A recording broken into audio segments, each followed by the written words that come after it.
Okay, we're good to go here. Hi everybody, what's going on? Sami Abusaad here. Welcome to our weekly lessons. As always, thanks for tuning in. Today we're going to do something different. We're going to talk about how to scan for plays, what to look for, and how to find the plays. Okay? If you are new to these videos, please be sure to check out the links in the description of the video below, and reach out if you have any questions. And without further ado, let's go ahead and get started. We already said that when it comes to trading, there are two principal patterns to scan for. There are two primary things to look for. Stocks can correct either through price or time. As such, there are only ultimately really two patterns to look for: buy setups or pullbacks, because again, price corrects either through time by going sideways or through price by pulling back. Right? Stocks correct through time by going sideways, in which case you can play the base breakouts, you can scan for base breakouts, or by pulling back, in which case you can look for buy setups. We talked in the last couple of lessons, well, last two lessons were exclusively about base breakouts, right? Prior to that, we talked about pullbacks and how to play them, from pattern requirements to entry to stop to management. So make sure to refer back to previous lessons if you want to learn about these two patterns that are the primary two patterns to look for as a technician. Now, when I'm scanning my charts, when I'm looking at charts, what am I actually looking for? So we already said two patterns, but are there more tips that I can share with you, that I can tell you to that I can share with you that would help you when you're scanning? And the answer is yes, there are. First, you want to look, if assuming a bullish stock, assuming we're scanning for something that's bullish, you want the stock to be above a 45-degree 20 MA. Does not matter if it's EMA, SMA, WMA, whatever it is, right? Does not matter. And you want both price and the 20-period moving average to be above the 200 MA. The 200 MA does not need to be trending. It can be flat, it can be pointing up a little bit. Usually, if it's an uptrend, the stock is going to be pointing up a little. I mean, the 200 MA is going to be pointing up a little bit. The trend of the 200 MA, the 200-period moving average, is not important. It's only the 20 MA that's important, and we want it to be coming from the left side of the chart, the bottom left corner. So if this was a chart, it'd be coming from here, from this, oh, you can't see it, from this side to that side. Something like this, 45-degree 20 MA, okay? The stock has no resistance to the left, so when you look at a base or a pullback, especially a base, you look to the left to find resistance. If you look to the left and there's a ton of bars, tails, overlapping candles, then that's not a void. We're looking for stocks that have what we call a tradable void, so that there's nothing to the left, okay? Best if the stock is gapping, and I'll show you how to tell whether a stock is gapping or not, okay? But best if the stock has a lot of momentum. Gaps create momentum. So we want to look, when we're scanning, we want to look for high momentum stocks. Now, I'm talking about, this is for day trading. For swing trading, we'll have to do another session, a completely different session for swing trading. For day trading, when I'm also scanning, I do it in the afternoon or in the pre-market, but in the pre-market, I mainly scan for gaps, okay? I mainly scan for gaps in the pre-market. And then at lunchtime, I scan for plays for the afternoon, and I scan on the 15-minute chart, because the 15-minute chart isn't too small like the 1, the 2, or the 5, where you can easily get lost in the noise, but it's not so large a time frame like the hourly or even the 30-minute time frame, where by the time the play triggers and starts to get going, the day is over. So the 15-minute chart is the perfect time frame, in my opinion, for trading the afternoon session. Okay, and I scan only on the 15-minute chart. So first we said we want to scan for either base breakouts or pullbacks. So if it's neither, if you look at a stock and it's not a base breakout, it's not a pullback, then ignore it, move on. Okay, and we said we want, if we're looking for a bullish stock, we want the stock to have a rising 20-period moving average, and to be above the 200 MA, both price and the rising 20 to be above the 200 MA. We also want the stock to have a tradable void. So if you look to the left of current prices, there's not much resistance. Best if the stock is gapping on the daily chart or has a lot of energy, a lot of momentum. Momentum, if you look at the daily chart, intraday chart, you might say, what's momentum? Momentum means it's movement, energy, multiple green bars at a time, not just green, red, green, red. I'll show you lots of examples in the coming minutes here. This is kind of so if the stock has momentum, not red, green, as I said. Now, number 6, if the stock opens flat, didn't gap up or down, and it just went sideways all day, stay away. So it kind of rhymes. Sideways all day, stay away. Means it lacks the momentum. It's not something you want to actually waste your energy playing, because as a day trader, you want to see it move. And if it doesn't move, you're not going to make money. Number 7, stock has enough reward to risk. You want to make sure that even if the stock has a good looking base breakout or a pullback, that it actually has enough reward to risk, right? Pretty much your Sharpe ratio and your batting average determine how much you make money or not make money, right? Your Sharpe ratio depends on your reward to risk on the plays that you take. Your batting average is how well you bat, so it's your hit rate. It's how well you pick the plays, how well you read the charts. But I find all the time plays that look really nice but don't have enough room. I don't play them because I know at the end of the year I'm not going to actually benefit from taking plays that don't have enough reward to risk. So I just move on to something else, and then you don't see it on this page. It's, I guess, on the second page. Lastly, don't ignore your feel.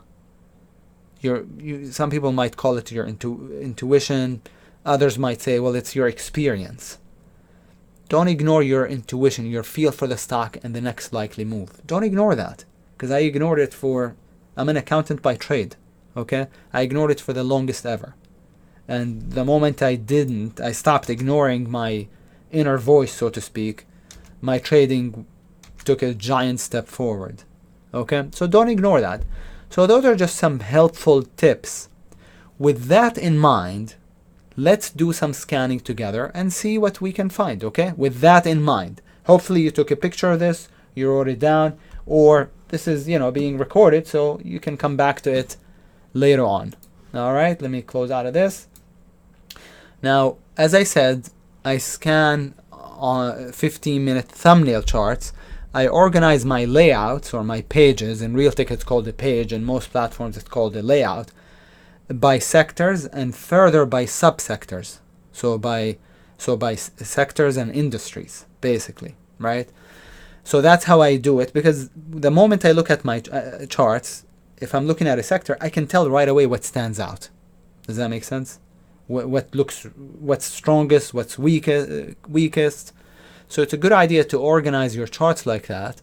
And I save a bunch of pages. Let me actually show you. Maybe I can show you here real quick. Yeah, I should be able to show you right here.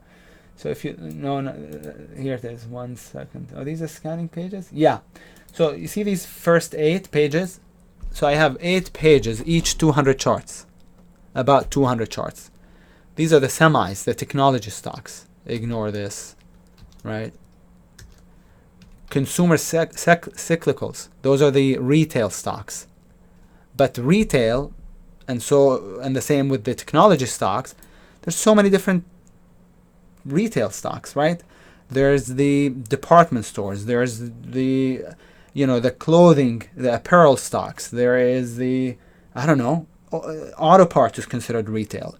All kinds of retail stocks that are not really related to each other, but they still fit under the same category. So technology stocks, they get their own page. Consumer cyclicals, financials, those are the banks. And again, sector and further by subsector, by industry. For example, the banks, there's the global banks, there's the regional banks, there's the credit card companies, the lenders, the saving banks, the savings, right? So if you organize them like this, it'll be really easy when you're scanning to immediately pinpoint exactly what looks strongest or weakest. All right. Number 4 is energy, oil stocks. Again, there's midstream, downstream, upstream. There's oil related. There's natural gas. There's, right, all kinds of different stocks that would fall under the energy sector, but are actually may not be related to the price of oil at all. Healthcare, biotechs, all kinds of pharmaceuticals, right? The big one, the big biotechs, the small biotechs. So organize them accordingly. Utilities and industrial, these are 2 separate sectors actually. But there aren't that many utility stocks to fill up a 200 chart layout, which is what I have. So I combined both the utilities and the sectors, the industrial. So what goes in industrial? Well, airlines, defense stocks, railroads, like Caterpillar, 3M, all of these fall under industrial. Basic materials and REITs, the same here. Basic materials, we don't have a lot of stocks that fall under basic materials, so I combine them with REITs. REITs are real estate stocks. And number 8 is communication services and consumer defensive stocks, right? 2 different sectors. So those are the 8 pages that I have, and I have basically multiple. I have 200 charts for each page. So do the math. That's about 1,600 charts that I look at when I scan. And because I know what I'm looking for, right? Because I know what I'm looking for, we went over this. I can scan the 1,600 charts in under 10 minutes. I know you might think, what? Yes, I can. Because I know exactly what I'm looking for. I may miss 1 or 2 or 3 here and there, but I find the best in under 10 minutes. Usually I do it even while on the mic moderating the room during the day. So right now I'm projecting 6. 1, 2, 3, 4, 5, 6. I'm not projecting 200 because you're not going to be able to see anything if I project more than 6 or 8. So based on what we saw, based on what we discussed, I want you to tell me what charts from these 6 look the best. Let's do this together initially, but later on I want you to participate. And I'm talking to Strategic Day Trader Room members. If you're on social media, feel free to participate, and I can check your answers later on, or feel free to just listen and and watch.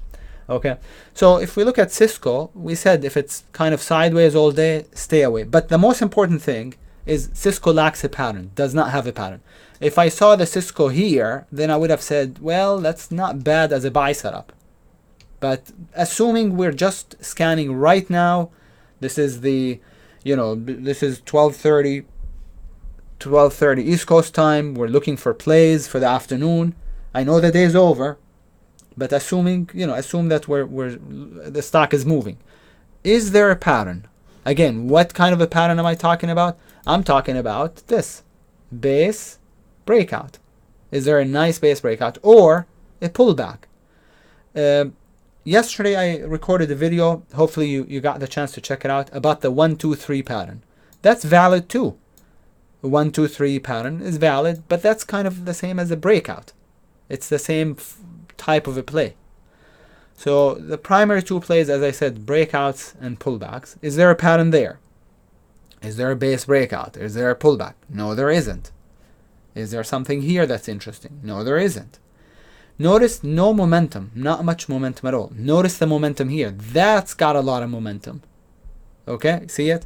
But momentum shouldn't be also viewed in a vacuum. For example, today is not a good, we're going to find a lot of stocks that look like the Pan W. And you might think, well, this stands out. This is really bullish, but it isn't necessarily, because that's just going off of the market. That's what the market looked like also. Does that make sense?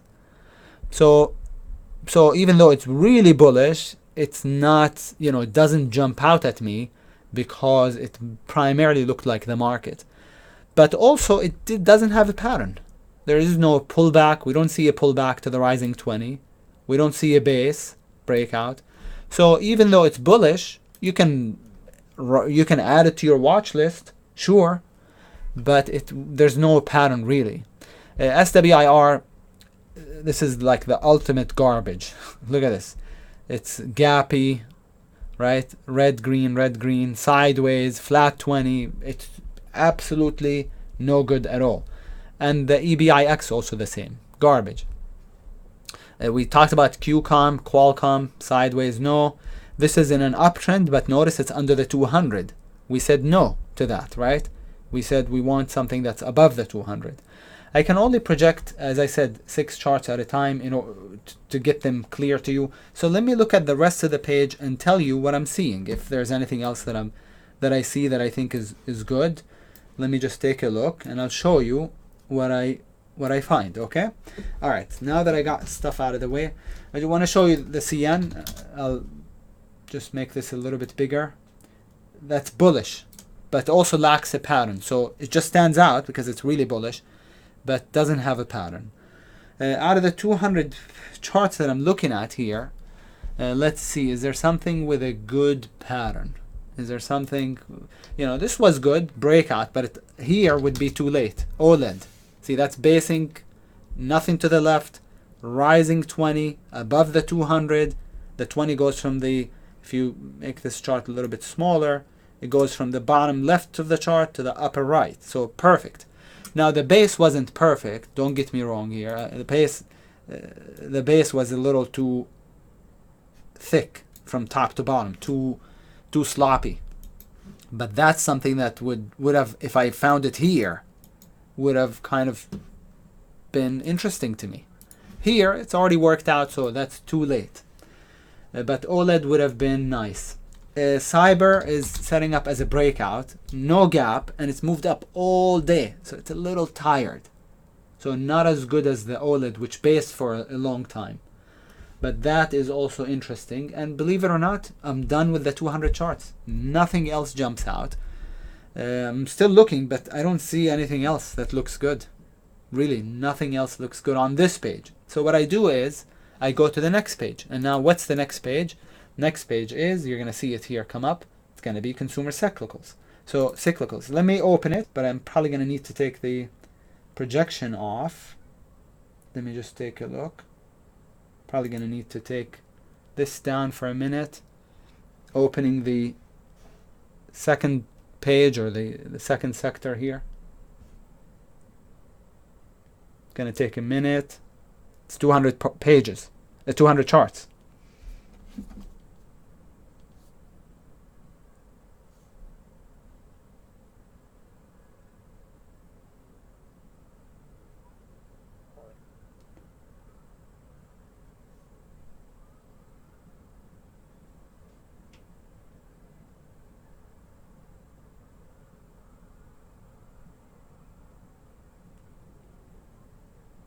Coming up. Give me 1 second. Hopefully they come up.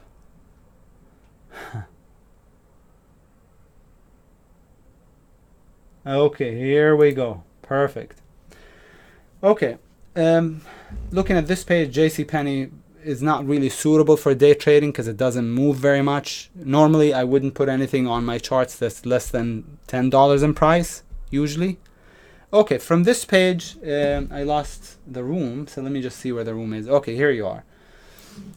This page, anything stands out? Notice the Macy's, very weak. So that jumps out at me, but no pattern. TJX, no pattern. Lulu, sideways all day, no pattern. PLCE is weak. You could watch it for a sell setup as it runs up into the declining 20. You could add this to your watch list. I usually just write it down in my notebook, and then once I'm done scanning, then add everything to a watch list. Bearish watch list, bullish watch list. And then BKE was bullish, gave it up in the afternoon, so is of no interest to me. But I'm only showing you 6 charts here. Let me show you some other charts that kind of look good. JWN, which is Nordstrom. That looks good. Notice it wasn't a gap here, but it had a pretty dramatic fall in the morning and based all day. So that would be good. I would take this play. I'd of course look at it on multiple time frames, but that looks good. Short, stop above the base, and then we'd have to look at it on multiple time frames to figure out the target. But something like this, that has the ultimate relative weakness to the market. Does that make sense? Something like the JWN has a lot of weakness to the market. Let me get rid of the other chart. Okay. So what else looks good here on this page? Top. Look at the top. Compare the top to the Qs today. The mirror image, the opposite. Complete opposite of the Qs. Bullish uptrend. So when you see a stock like this, then you know there's something wrong with it. This should be shorted. And it's a little extended. We like them off the declining 20, but that I may make an exception for it because it is so weak that I would be interested in shorting it. Does that make sense? So this definitely would make it to my watch list. All right, what else? Again, today is like the worst kind of day to scan because everything is going to look like the market pretty much. And yes, there are some that are going to look really weak, except in this case, on a bullish day, I like to find things that are bullish and to play them with the market. Extreme weakness like this, as I said, stands out, so that's okay. eBay was very, very bullish. Very, very bullish, but no gap. And given the fact that the market was also in a bullish uptrend all day, it still wouldn't make the cut for me. Let's see what else.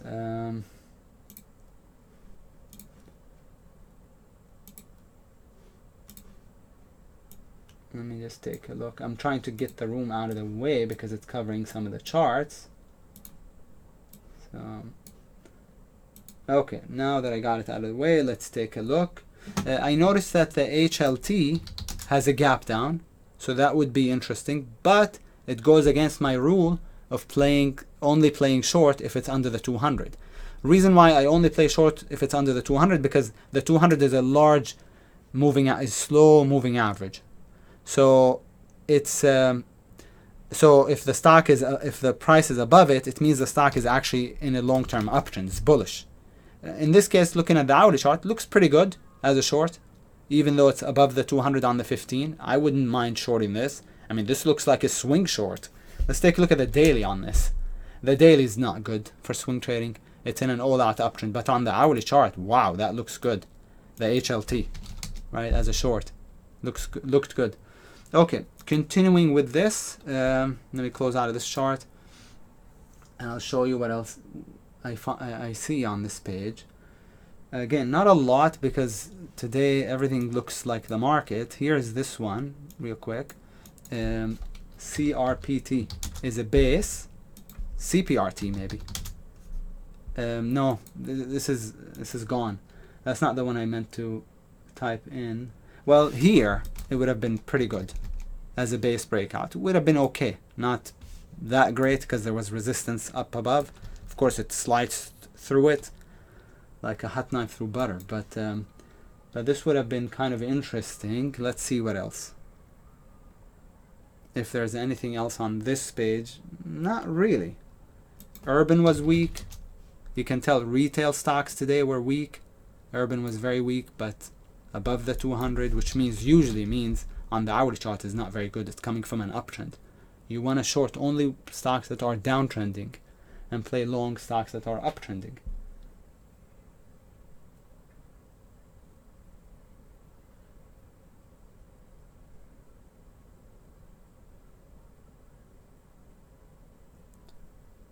Okay, I don't see anything else on this page. So when I'm done with one page, I just go to the next one. And it usually doesn't take more than just a minute to open, but because I'm projecting and I'm recording, it takes a couple minutes. We'll do one last page here, and then let me take a look at the questions. Okay. JWN, where are you entering it short? Below the base. This was the question I asked before this session. This would be a base breakdown late in the day. I thought you said it's not likely to break the low of the day. I'm not understanding this play. Okay, good question there, DD. I said on the 5-minute chart, I wouldn't do something under low of the day towards the end of the day. That's down all day. But we'll take a look at the JWN in just a second as soon as the charts come up. The JWN based for a long time, so it's okay. And it's not off the 5, it's off the 15, which is a lot more. Here, the chart just came up, which is a lot more solid. So take a look. It's based all day. What I was talking about was more like this, a stock that's down all day and then just breaks down at the end of the day. That's the kind of stuff that you don't want to do. That's down all day versus based all day. Since just after the first 30 minutes, it's been basing. So this kind of a play, totally fine to do. The short for this would be under this tail, probably triggered. So triggered by a penny. So under 30.92, stop would be, it's not a very clean base. So, there are two places to put the stop. One would be above the moving average right here, or above the base. And that's the more correct, appropriate place to place the stop, which would be again over 31.20. 31.20. And entry would be under 30.92 or 30.91. Okay, good, Didi. Okay, looking at these charts here, these 6, notice this was bullish. Here would have been interesting as a breakout, but it went through the 20 MA, and now the 20 MA is just sideways. So that is no good. This is red, green, no momentum under the 20, so under the 200, so absolutely nothing interesting there. Amgen, sideways all day, stay away.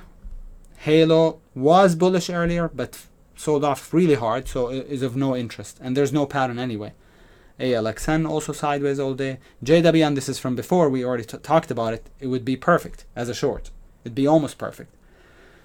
Okay, now I'm looking at the rest of the charts, which unfortunately you don't see, but I'm looking at them to see what I can find, and I'll share with you here. WCG, I would write it down because it's very weak compared to the market. It's not a gap, but has a lot of weakness, basing into the declining 20. That's not bad as a short. What else? Let's see. Is there anything else that jumps out at me in this page? Acor is weak, but it didn't gap and it didn't really trend very much at all. So it looks okay, but oh, I'm sorry, the chart is a little bit down too much. Here's the Acor. And then here, the one before that was, I forgot the symbol. So still looking, but I already kind of looked at the 200 charts here. Nothing else looks that good. And I told the story many times before, but when I was buying my house the first time, I was looking for to buy my house and looking for interviewing agents. One of the agents said, "I'm so picky. I buy my clients. I only buy a house after looking at on average 14 homes." And I thought, you're not picky enough. Actually, I look at 1,400 charts before I decide to buy one. Right? Now you can't look at 1,400 homes, not even in New York City or San Francisco, but still, you get the point. You have to be really picky. Otherwise, you're not going to make money. Lilly is bullish. Notice how it broke out at the open. So that would be something, if I had seen the Lilly here, see how it broke out at the open, had that initial igniting bar, and then the pullback to the flat 200, rising 20. That would have been good right here. But we're looking at it now here, and it's already kind of gone. The resistance above, not too far above. So I still wouldn't play it over here. But if we were live and the lily looked like this, I would play it. That's a beautiful 15-minute buy setup. Long over the green bar's high or the red bar's high, right? Over 112.74, stop under 112.46. Target the prior pivot high. Does that make sense? That's a buy setup. But, that was earlier today. Here's another chart, but it kind of failed already at the end of the day. See it? That's a buy setup. Really bullish. Rising 20 above the 200. Price at the rising 20. That's a nice looking buy setup. That was. Now it's gone. Okay. Let's see.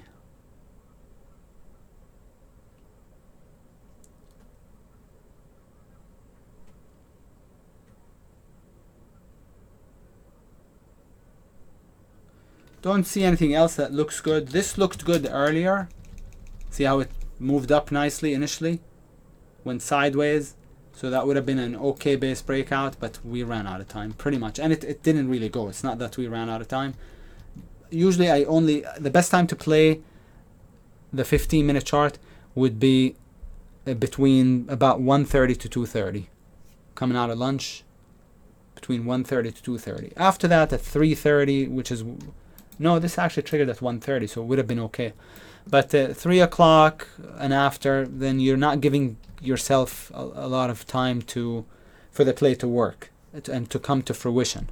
Does that make sense? All right. So that's kind of how I scan for my afternoon plays. Of course, that's not the only way to scan. You can use a scanner, but scanners are not... They're not as good. You have to go through a lot of items before you finally find the one. And if you just spread a few charts on your pages, when I say a few, I mean as many as you can, little thumbnail charts, and just visually look for the patterns that you like to play.